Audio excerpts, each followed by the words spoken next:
health advocacy talks, and we've been running this for about 5 years now. So if this is your first one, welcome. If you've been coming since it started, awesome. Thank you for supporting it. It's a monthly event every second Tuesday of the month, and if you want to be on the listserv, send an email to chatminneapolis@gmail.com, or you can talk to somebody after, and we can get you on the listserv so that you know about them every month. We also are really excited and really want to recognize a couple of organizations that have sponsored this particular chat. First is the FME group, the Family Medicine Interest Group at the University of Minnesota Medical School. They have partnered with our chats, and we have some representatives here from FME to help us put this on. And then today's chat in particular is a partnership with the Minnesota Academy of Family Physicians, and Lynn Balfour is here from the MAFP, and we're just really grateful for their support in bringing us this awesome topic. So our speakers today are Ann Mason Yoder. She is a public affairs manager at Clearway, Minnesota, and Minnesotans for a Smoke-Free Generation. And then Alex Gits, Dr. Alex Gits, is one of my fellow residents, one of the first years at North Memorial Family Medicine Residency and Broadway Family Medicine. And she's also a member of the nationwide movement, Family Medicine for America's Health. So join me in welcoming them to tell you a little bit more about Tobacco 21.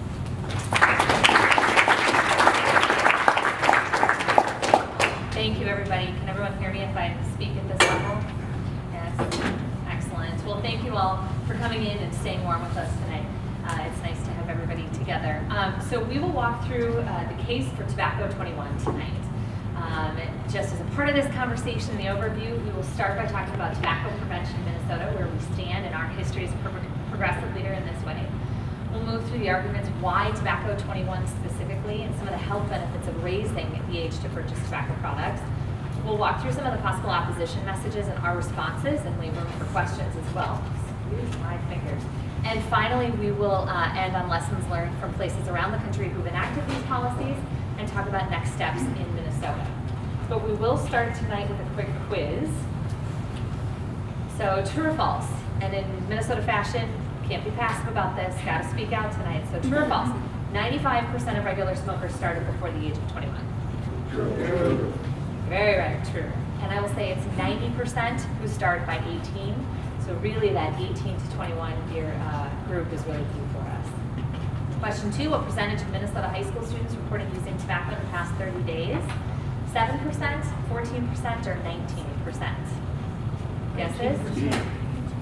C. Some C's. It is C, it is 19%. Compare that to the adult smoking rate, that is 14%.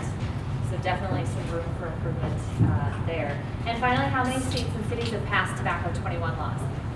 No states yet, but over 50 cities, 1 state and over 75, or 2 states and over 200 cities. Guesses? B. Here's some B's, C's, and an A. Oh, thank you. The answer is C. Two states, California and Hawaii, and over 200 cities. Actually, that number just moved to 202 with Columbus, Ohio. Minnesota is a leader in tobacco control and prevention efforts. So I work for Clearway, Minnesota. For those of you who aren't familiar with us, we were funded out of Minnesota's tobacco settlement in 1998. We were around for a limited amount of time based on the court settlement, so 25 years, and we are tasked with one specific thing, and that is to bring down the tobacco use in Minnesota. We do this through 2 ways. The first is Quit Plan Services, which is a free stop smoking program available to anyone in the state. I included some materials at the back table, at the sign-in table for that too. And the second is where I work for Clearway, Minnesota, and that is to support policies that will reduce adult and specifically youth tobacco use as well. Specifically in the last 10 years, we've had many policy wins. In 2007, Minnesota passed the Freedom to Breathe Act, which made all work sites, including bars and restaurants, smoke-free. Believe it or not, there are many states in the United States that don't yet have these laws. But if you look, like 18-year-olds today were born in 1998. That's an entire generation of Minnesotans who've come of age in our state without being exposed to the chemicals of secondhand smoke in public and without seeing smoking as acceptable behavior in these places as well. And that already is, we're coming up on the 10-year anniversary pretty quickly here. In 2010, Minnesota modernized the definition of tobacco products at the state level, which is important because the tobacco industry continually comes out with new products that allow them to circumvent marketing laws and reach kids in new and innovative ways by making them cheap, candy flavored, etc. E-cigarettes were a huge part of the Tobacco Modernization and Compliance Act in 2010. We were actually ahead of many states by, I'll say, 6 years, because many of them still don't either define e-cigarettes as tobacco products or tax them and keep the prices high to keep them out of kids' hands. Speaking of high tobacco prices, in 2013, Minnesota increased tobacco taxes to prevent youth from starting to smoke and help people quit. So $1.60 was the increase per pack price on cigarettes, but it also went up for other tobacco products as well, including smokeless and others. And we've seen precipitous drops in smoking, both from adults and youth since then. The adult rate, like I said, is at 14.4%. We did a survey after the 2013 increase that asked adults who quit how influential the tax was on their choice to do so, and more than 70% of them said they were influenced by the tax to try to quit, which is great. And also in the youth smoking rate, on our, like how many youth smokers there are for both middle and high school students, right now is about 10%. That dropped 8 percentage points after the 2013. Kids are particularly price sensitive. This was really, really helpful to keep them from it. But local policies, local municipalities continue to go further. Minneapolis and St. Paul, and actually Shoreview is added to this list just a couple of weeks ago in voting to restrict the sale of flavored tobacco products to adult-only stores.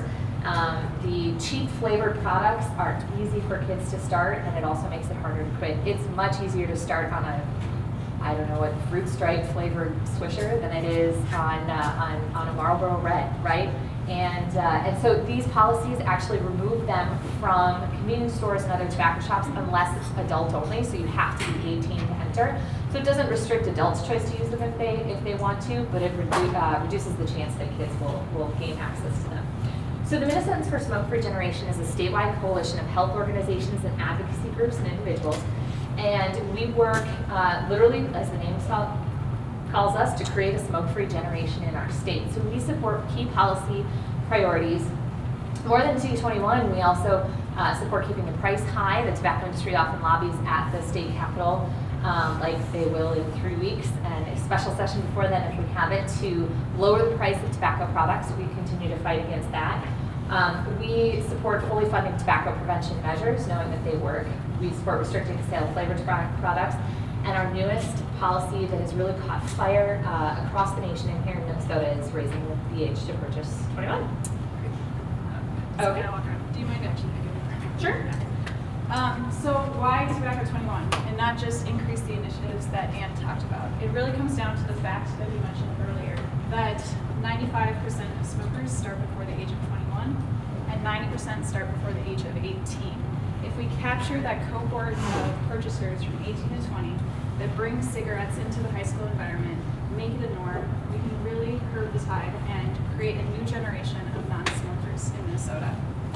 Also, youth smoking is still a problem in Minnesota. We hear these great encouraging headlines every day that there is a reduction in number. Right now it's about 10 to 15% of high school students that smoke. But we still have a large percentage of people that are trying tobacco products every day.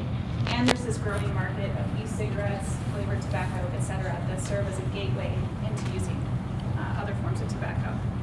And then, oh, can't hear me, Dr. Prasad? And then, as I mentioned earlier, and kind of a startling statistic that was worth pointing out is that 63% of 12 to 17-year-olds who smoked in the last month gave money to others to purchase cigarettes for them. So it's really these underage smokers are getting it from their older peers, and if we can significantly reduce that number, we have a bright new future ahead of us. We also know that big tobacco specifically targets youth. They spent over $135 million last year in Minnesota alone with glossy advertisements in magazines, product placement in TV ads, etc. So this can be our one big win against that empire that tobacco is. Why is it they only hook them when they're young? Because they know that it works, and they have a long history of getting them before the age of 18. There's actually an infamous quote by one of the executives from Newport Cigarettes that said that the base of their market is the high school student. They've known this for years. They know that the growing brain of an adolescent is also more susceptible to the addictive properties of nicotine. So, multiple reasons. Good question. So, we would also be amongst a big community of states and cities across the U.S. who have already passed this legislation. This would enable us to share best practices in enforcement, and then also make this more of the norm and not an exception. I would hope to see that the rest of the U.S. passes these in years to come. There's also a large number of people that support this law already. 70% of smokers even do. And in the most recent poll in Minnesota, about 88% of the public actually are looking forward to passing this. And even if we look at our Minnesota state, we have support across the aisle on both Democrats and Republicans.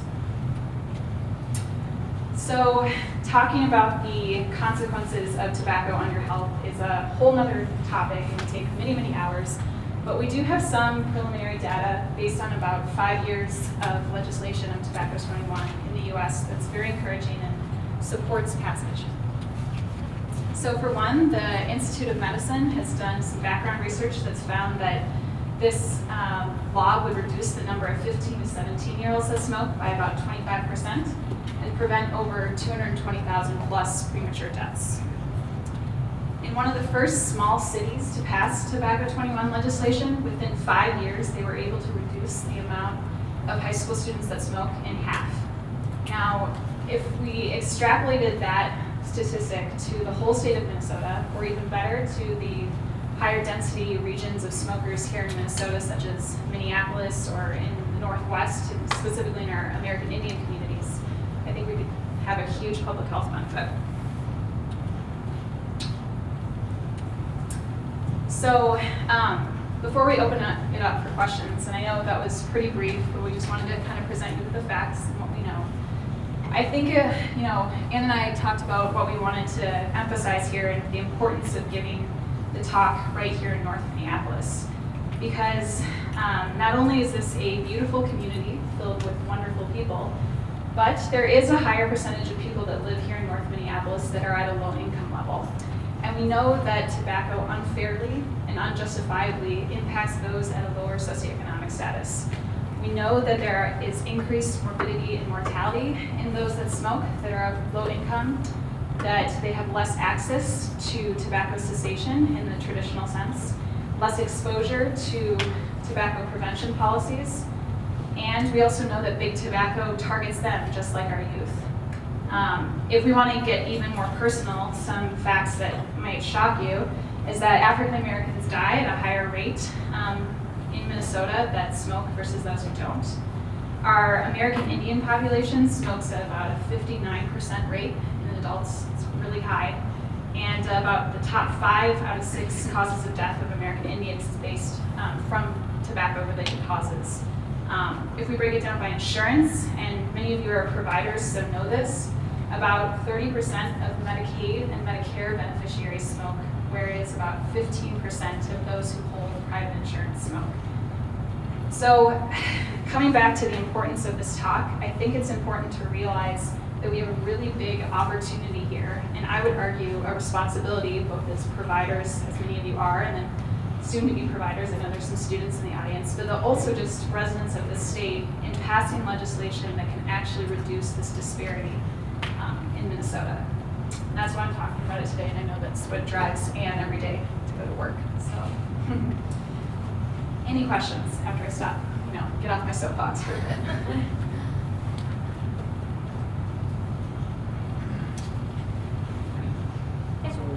Where is the legislature? Alex, will you just repeat the question and then? Oh yeah, so he's asking where do we stand in the legislature as far as support? Yeah, and that's a great question. We have a new makeup of our legislature after the elections. We do know that we have folks on both sides of the aisle who would like to offer legislation like this. It's yet to be seen how big a priority it's going to be going into the legislative session because they have a lot on their plate. But we do have a strong bipartisan coalition of support. So we have worked with many of the organizations and individuals who lobby in the traditional sense and who lobby from a grassroots sense in really talking to state legislators on how important this is. But it's also a policy that can move at the local level. And like we've seen in other tobacco control policies, I don't know how many people know this, but does anyone know the first city in Minnesota that passed a smoke-free ordinance? Minneapolis. I'm not surprised, it's Moose Lake. It's one of those that it catches fire in a certain way throughout the state too. So we have talked in Edina and other cities around the state to be able to do this, but we'll have to see where it lies in the priorities as we go into legislative session in January. Yeah. Are there any cities? That have done it yet? Not in Minnesota. And so this is kind of where we're pushing the urgency too with local lawmakers. For two states and 200 municipalities throughout the country have done this. With Minnesota, as great as it's been and progressive it's been on local policies, for Minnesota not to have taken a step is extraordinary. So we're hoping that some cities will do it. And who is against it? So the question is, who's against it? Any guesses there? The tobacco industry. I will say this too, from a lobbying effort, we see a lot of tobacco industry lobbyists in St. Paul.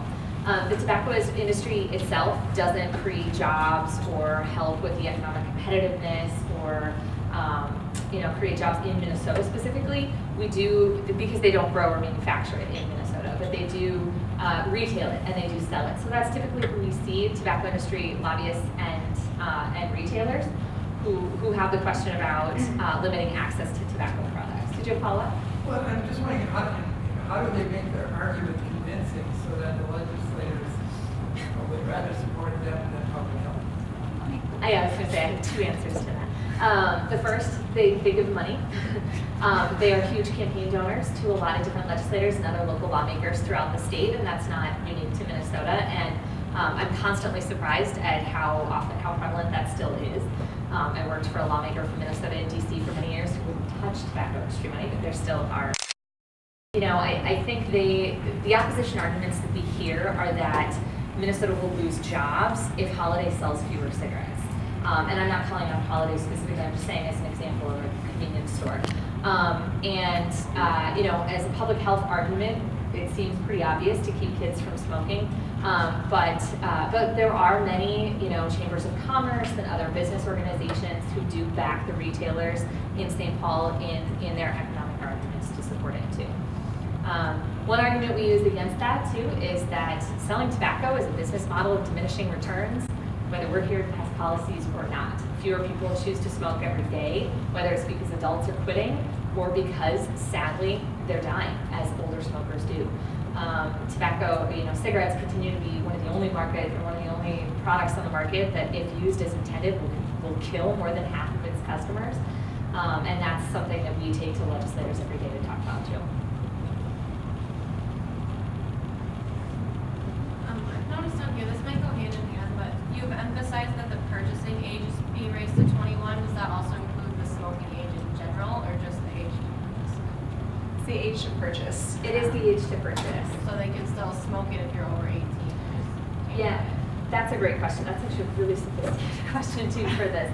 We really want to, in supporting policies for these, put the onus back on those who sell the products to the kids instead of young people who are using them. And again, that's we want to put the onus back on the tobacco industry who's marketing to those kids too. Right now it's illegal to smoke if you are a certain age. It's not one that you see enforced in the priority of things law enforcement deal with. We really want to focus on making sure that the law is punishing those who sell to young people, and again, just not focusing on the young people. What do you think some of the reasons are for kids under 18 to start smoking now? Back in my day, it was considered very cool, and there was a lot of peer pressure. So what do you think kids are thinking about nowadays? So, Dad, I think it's back to multifactorial. Kind of what I mentioned in the talk is that there is advertising that is targeted towards youth. There are products that are coming out now that appeal to youth that they might think is a little bit safer than cigarettes, such as e-cigarettes, hookah, etc. That kind of gets them into that milieu. And I mean, is anyone here under 18? That'd be an interesting question. But Yeah. Is it cool to smoke now when you're 18? Yeah, definitely. I mean, we have a number of patients that still do it. Is it Yeah, but I think that cool factor is still there. We see, defying authority? we see a higher smoking rate in like LGBT youth, and I think that goes along with your social circle, that if your friends are smoking, you're smoking. And feeling like you're invincible and that any of these problems are a long ways off and you're not going to get addicted and Right, it hasn't changed. Right. Really. Well, and the marketing restrictions are tighter on the tobacco industry, but their tactics haven't. I mean, they're good at what they do. They find other ways to target specific communities, and they are somewhat successful in doing that too.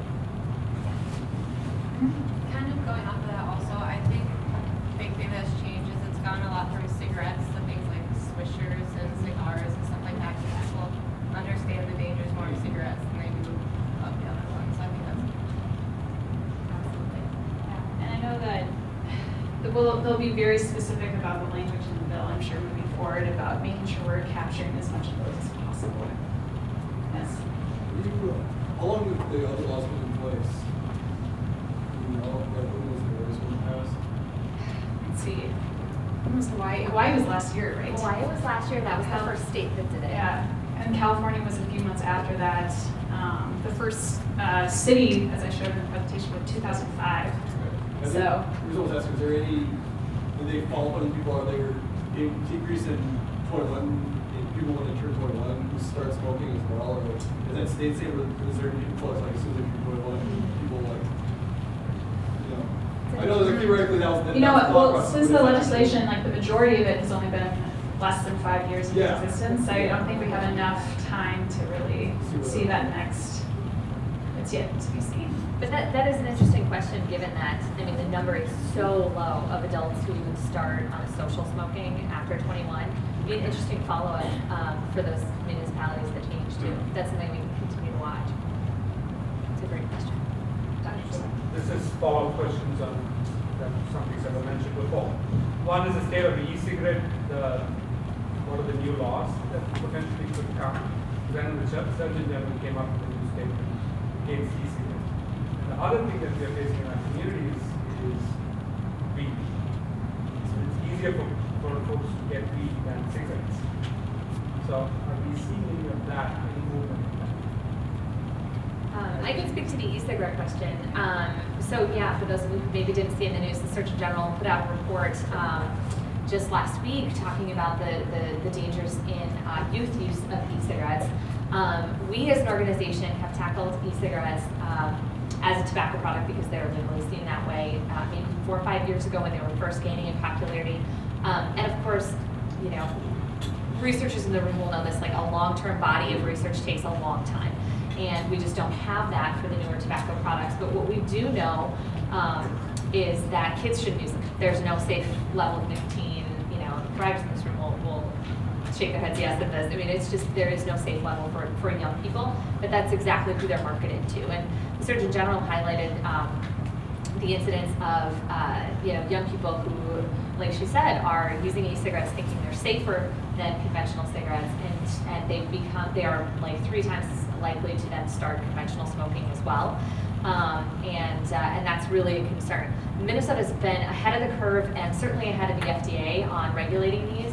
The FDA just this summer restricted the buying age to 18 throughout the country. We've had that since 2010, but in most states, we were one of 2 as of a year ago that you couldn't walk into any store under 18 and purchase e-cigarettes. So they're really catching up. But in Minnesota, you can't buy them if you're under 18.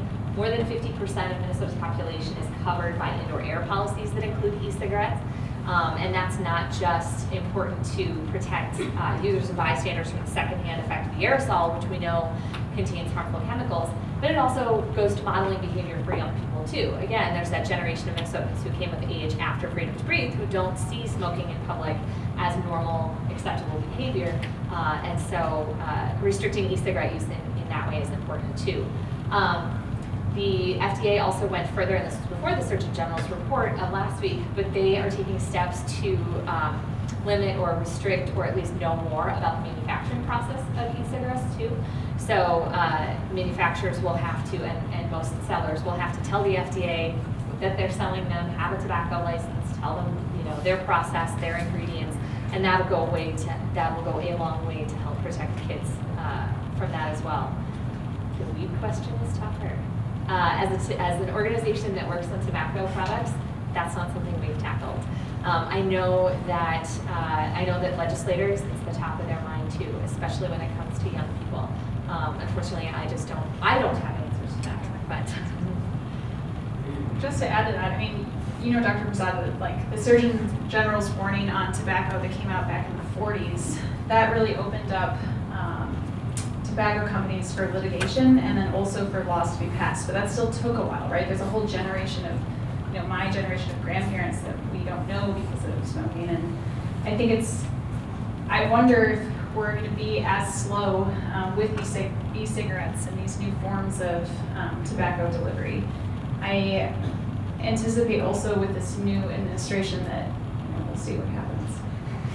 As with any changes, right? As with, yes. Would the medical community support the fact that I had a friend that successfully transitioned from tobacco using e-cigarettes? What do you folks as family medicine think Yeah, about so trying to get our something out of professional that? organization does not see e-cigarettes as a way to quit smoking. I've had patients already that have both also quit with e-cigarettes and some that are using e-cigarettes in between, you know, I don't know. I think there's still a lot to be learned, but right now, most of our professional organizations have come out and said that they aren't a means to quit. And that there still is no safe level of nicotine. And two, I mean, as Quick Plant Services, I mean, we offer what the FDA has proven to be true and helpful, and that's NRT. I mean, patches, lozenges, gum, like those have been proven over decades to be able to use. But that said, any choice, our position as Quick Plant Services is that any choice adults make to try and quit is a positive one. And there are all sorts of methods that people use, and something different works for everyone. So we applaud any choice that an adult would make to quit. But again, we draw the line at using it for kids, or kids using it. Does California's law include marijuana? Because they just recently passed the social use of marijuana. Yeah. So does Yeah, it does not. 21 It does not. law include that or not? It does not. No, that's a great It's question. interesting to contrast the fact that we're promoting the use of marijuana and yet we're not promoting it. And we go into that. Yeah, there's a lot of discussion in the circles about that. Yeah, definitely. Dr. Prasad? So to go back to the previous question about e-cigarettes and quitting, I think that was based on a really good study in England. But that was a very well controlled study with a lot of resources being forced. And they found out that afterward people went back to cigarettes. I think there was no sustained abstinence. The challenge we have with e-cigarettes is young people smoking and using that as a gateway to smoking, smoking regular. It's not the quitting part, it's the gateway. Transition from tobacco, though, you know, you have to touch the feel, the habits. Absolutely. Yeah.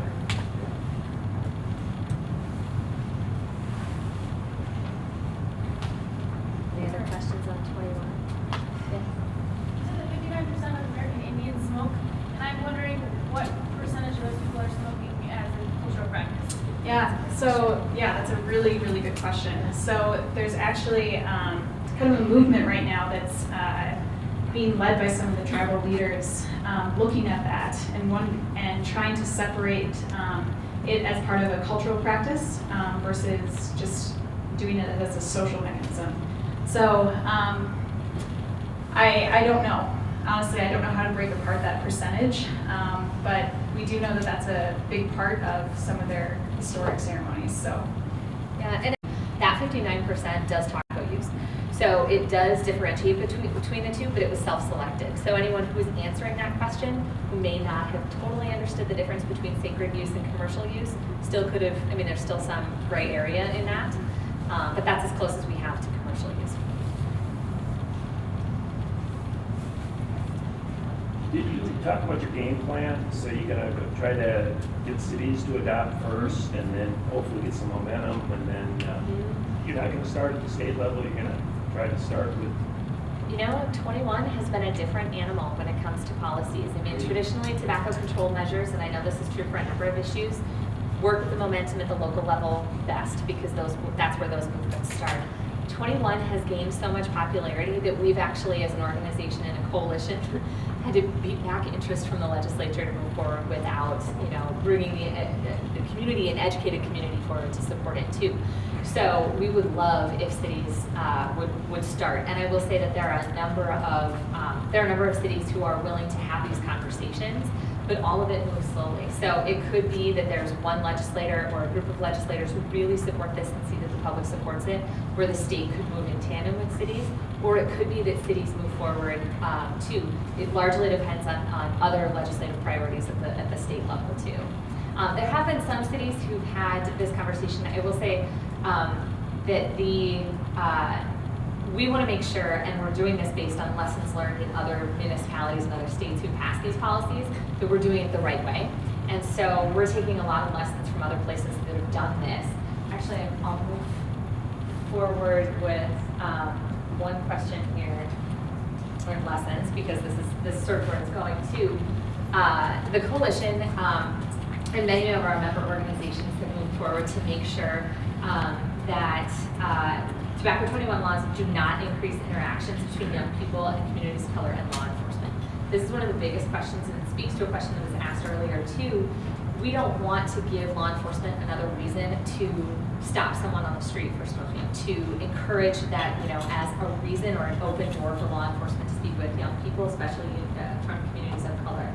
So we're really working to make sure that the right communities are discussing this first too. Some of the suburban and greater Minnesota communities have less diversity in their communities, and so we're trying to make sure that they're understanding the way the law should pass in the same way that it would pass in this community. We're also working with retailers to ensure that the easiest possible implementation is there. Again, they worry about it because they're going to lose sales over this, but we want to make sure that, you know, they can implement it in the same way that they would. You have to card someone if they're 18. You have to card them if they're 21. That's a community. That's a conversation that happens at the community level too. In Greater Minnesota, convenience stores aren't just a store on the corner where you may buy convenience items or gas. But Casey's in a Greater Minnesota city has a restaurant, is a place where communities come together, and it's just a different type of place. So we're trying to work with retailers in whatever community they're in to make sure that the policy is as strong as possible. And obviously to have youth and community involvement in the campaign from the start is different in every community. So we are, and obviously the last, including cessation outreach and support, we just want to make sure that cessation outreach is a part of every conversation. If anyone chooses to quit, the resources are there, even if they are underinsured or uninsured, for them to quit. So that's a really long way of saying that it depends on the community. We're trying to make sure that each community is doing it in the right way and that the state is supported with enough public support to be able to pass it if they choose to. Question I'm sure you've heard before, why stop at 21? That's a question we get a lot. There is a legislator who always says 26, and I don't know where he picked 26, but you know, at 21, what we really see for research, and I know as an organization, you probably have an answer for this too, but like she said before, 18 to 20, that's where people become everyday regular smokers. And that's really where we can have the biggest impact on young people not becoming the next generation of tobacco industry prophets. So when you look at the people, at young people, they don't necessarily experiment between 20 and 26. It really is between 18 and 21. So that's how we arrived at 21 in the national movement too. Also, I mean, I don't have anything to back this up, but I would say, we have drinking at 21. Tobacco kind of falls in that fold. It might be a little bit easier to enforce and understand from a retailer and public perspective. Has there been any tobacco prevention programs in like high schools or anything like that augment this program that you're? Well, we tried things in the past. I remember going into high school here and we had DARE, which wasn't as successful as they wanted it to be, but you might actually have a better. Yeah, well, so out of the Based on high school. Minnesota, yeah, we had DARE too when I was in high school, but out of the tobacco settlement in '98, they created not just Clearway, Minnesota, carving out tobacco settlement funds, but Target Market. Does anyone remember Target Market? Yes, many people probably either went through it or were part of it if you were in the state. Unfortunately, the state legislature stripped the funding from Target Market, so that was more of a youth intervention piece from a peer-to-peer standpoint, so in the schools in a similar way to DARE. And while it proved its effectiveness, the funding was stripped completely. So it's a legal thing, but out of settlement funds, we can't necessarily have a peer-to-peer program in schools to be able to do this. So how we organize as a group and coalition is to get many schools to do them on their own. We have, actually North Point has this great program, Breathe Free North, here in the community too, where they have, a ton of great high school ambassadors who I've booked on Care 11 and with legislators and at the Capitol who've become great ambassadors just for this movement. So they're not only speaking to each other, but because they're educated and motivated about it, they speak and build support for the broader community as well. So it's a smaller movement, but it is up to the schools to be able to do it. How do you stop social smoking, like using hookah? If someone was 22 and then they're with a group of people that are maybe 17, 16-year-olds, how do you combat that? Well, right now we don't have any laws in the making necessarily, but I don't know. What do you think? It's tough, right? That social pressure that you get. Yeah, well, first of all, preventing starting, but then also trying to quit. There's many factors playing against you. It's not only just the social pressures, but you've got that addictive effect of nicotine.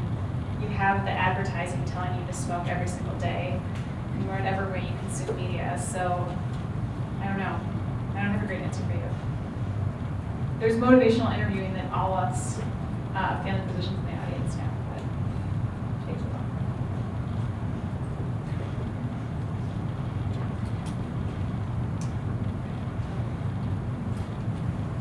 Sure, I mean, in summary here, I think we've talked about these points quite a bit, but obviously, hopefully we've answered some questions and offered a compelling case for anyone here. Are there any other questions about why this, why now? Yeah? Is this only in the US or is there other For 21, it's the U.S. has led the way. There are other innovative policies that have been successfully implemented internationally, but 21 really is a United States specific policy. Has anyone heard or read about? Now I'm blanking on the tag for it. Endgame policies in other places, specifically Asia, other countries. There are some interesting things that happen internationally that for a lot of reasons aren't necessarily debated here, but there are countries in Asia where everyone born after the year 2000 isn't allowed to buy tobacco anymore. So when they age out, tobacco use ends. And obviously that would be a raise some eyebrows in our legislature like it did in the room. But there are some other innovative policies like that are cool and great to learn about, but 21 is about as innovative as it gets in these states. When you get active at the legislature, when these bills get cooking, do you keep track of who's taking money from these That's a tough one. Yes, as best as we can. Because of the laws and how much money we can keep track over certain amounts, and we know who has been most influenced by specific organizations. And it's public domain on the internet for all of us. If you search for Altria and who they've given money to in St. Paul, you can find the same information that I can. The other circles of influence that are harder to track are sponsorships and other things. Altria, which is the newish Philip Morris, and RJ Reynolds. They sponsor golf tournaments for legislators. They sponsor meals. They sponsor all sorts of things. Those are a little harder to track the influence of, but they're very, very prevalent in the state. Do you want names? Well, I'm just trying to think about how to, really, because this seems like a very noble cause. And it seems like the general public, as you've been saying, supports it. So it gets down to, when you play politics, to identifying, who's on the side of tobacco and trying to, get them to change their minds. Mm-hmm. Getting good support from their constituents, from their neighborhoods would be good. Yeah, I completely agree. And it's been an interesting, working in tobacco control has been an interesting case in bipartisanship too, because when we survey Minnesotans as a whole, and this is true throughout the nation too, both Republicans and Democrats are very supportive of smoking laws, especially when it comes to kids and preventing. Smokers are the first ones to say, I don't want my kid to pick up this habit. That doesn't translate to the legislature, and I know we're not the only issue for which that's true, but it's true both for Republicans and Democrats. I will say that, there are certain Democrats, you would assume that Democrats, just being more on the side of public health, would be more supportive of it too. Independent Republicans throughout the state are actually more supportive of smoke-free policies than Democrats are, but it doesn't translate to legislator support. So that's a disconnect that we work with citizens in their community to do too. I mean, it's up to me to talk to my legislator to say, look, I support it and you support my interests, so let's make this happen. But it doesn't translate like some of the other issues. It's a good transition. Yes, it is. Speaking of as a constituent, we have a big ask for you all. If you agree with what we said here tonight and want to support this legislation and this movement, Lynn Balfour has created these wonderful postcards where you can simply sign them and place your address on them. And she will do the long, arduous work of giving them to each of your city council members and your state rep and state senator. So we have a high number of people here today. I really hope that we can get some support. But and if this is a cause you also want to get involved with by volunteering, working with Clearway Minnesota and Minnesota's first smoke-free generation, feel free to reach out. Yeah, thank you.